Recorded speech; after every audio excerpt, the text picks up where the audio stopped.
So in the previous few videos, I've introduced function transformations and tried to break them down into two different classes, kind of the vertical class and the horizontal class. And while I try to make the argument that there's kind of two different types in each class, maybe after you're comfortable with both classes, you see that there's really a lot of similarities between the two. It's basically just that we get vertical transformations when we're messing with the output, and we get horizontal transformations when we're messing with the input. And when we have a horizontal transformation, the type 1 looks a lot like the type 1 for a vertical transformation, but you got to remember to do everything kind of backwards, loosely speaking, of what you might think. But after you learn vertical and horizontal transformations kind of independently, the next question, the most natural question to me anyways, is what if you have both types within a single problem? In this video, I want to work through a few examples where we have both vertical and horizontal transformations within a single problem. So without further ado, let's start out with this function h of x equals the square root of x. I think we've used this a few different times. And suppose you want to come up with the graph of y equals negative 2 times the square root of x plus 1 plus 3. A lot going on here to unpack, but maybe you recognize that the negative 2, the positive 1, and the positive 3 each represent a different transformation. The negative 2 and the positive 3 each represent vertical transformations, and the positive 1 represents a horizontal transformation.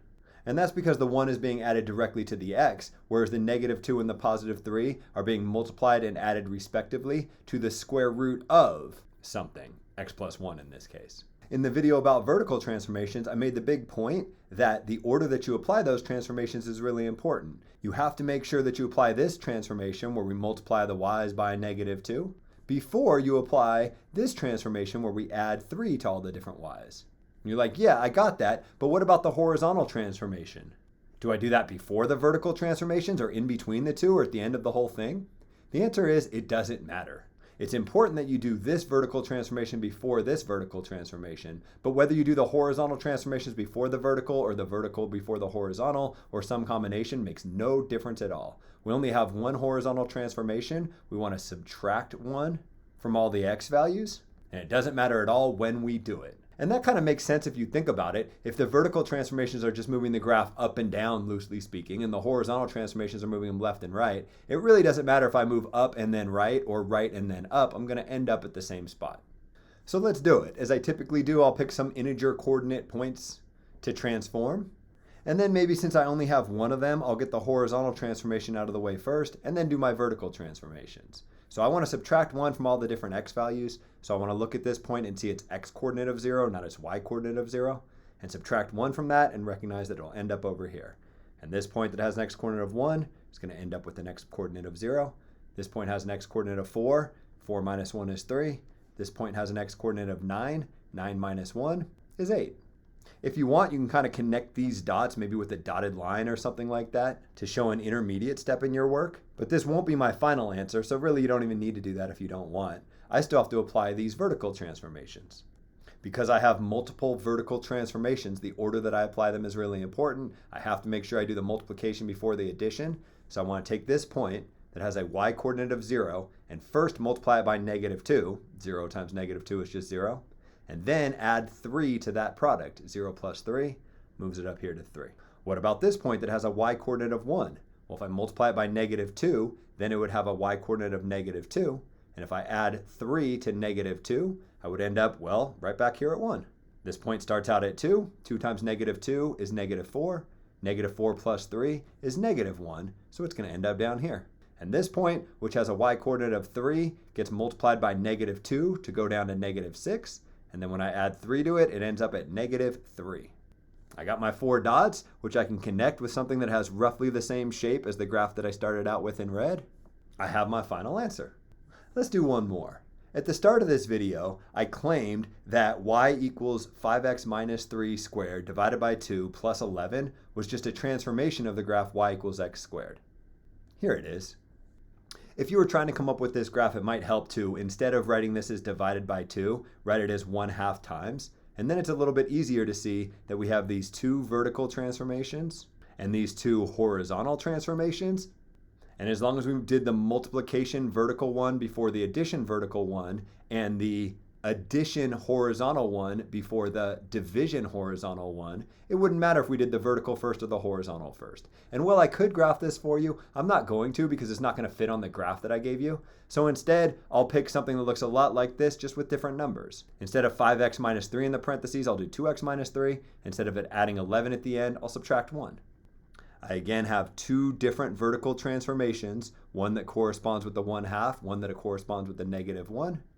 Because they're vertical, I apply them in the order I should apply them in, and I should do multiplication before addition and subtraction. So I'm going to apply this one first, multiply the y's by 1/2, and then second, I'm going to apply this transformation, so subtract 1 from the y's.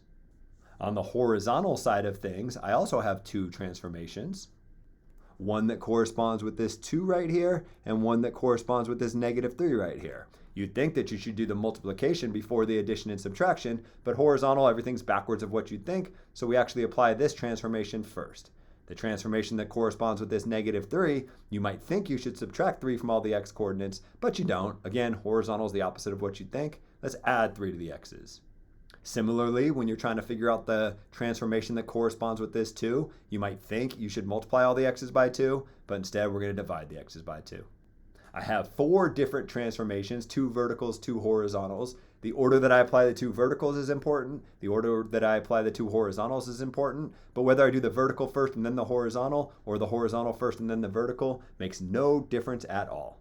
Either way, I'm going to pick some points. I like to pick points with integer coordinates just to make the arithmetic easier. And I guess since these are written higher up on the page, I'll do these first. Multiply the y's by 1/2, and then subtract 1 from the y. So this point has a y coordinate of 4. 4 times 1/2 is 2, and 2 minus 1 is 1.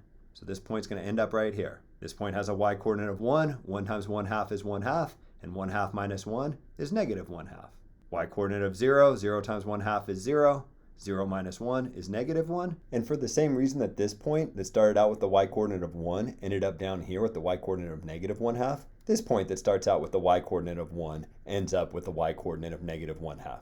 And this point that starts out with the y coordinate of 4, much like this point, is going to end up with the y coordinate of 1. If it helps, you can connect the dots in kind of roughly the same shape that you see in green to kind of get an idea of what's going on. But this isn't my final answer, so maybe I'll leave it as like a dotted line for now. To get my final answer, I have to apply the horizontal transformations. So I take each of these different points and I add 3 to their x coordinates, and then I divide that sum by 2. So this point starts out with an x coordinate of 2. 2 plus 3 is 5. 5 divided by 2 is 2.5. So it's going to end up right here. This point starts out with an x coordinate of 1. 1 plus 3 is 4. 4 divided by 2 is 2. So it's going to end up right here. 0 plus 3 divided by 2 is 1.5. -1 plus 3 divided by 2 is 1. And -2 plus 3 divided by 2 is 1/2.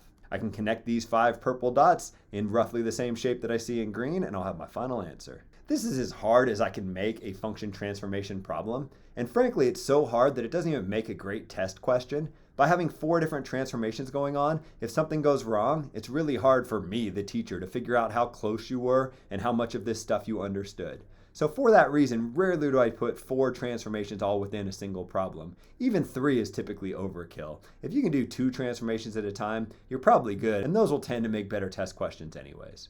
In the next video, I'll give a bunch of examples of these where there's 2 transformations in a given problem and show you some alternative notation that you want to be aware of.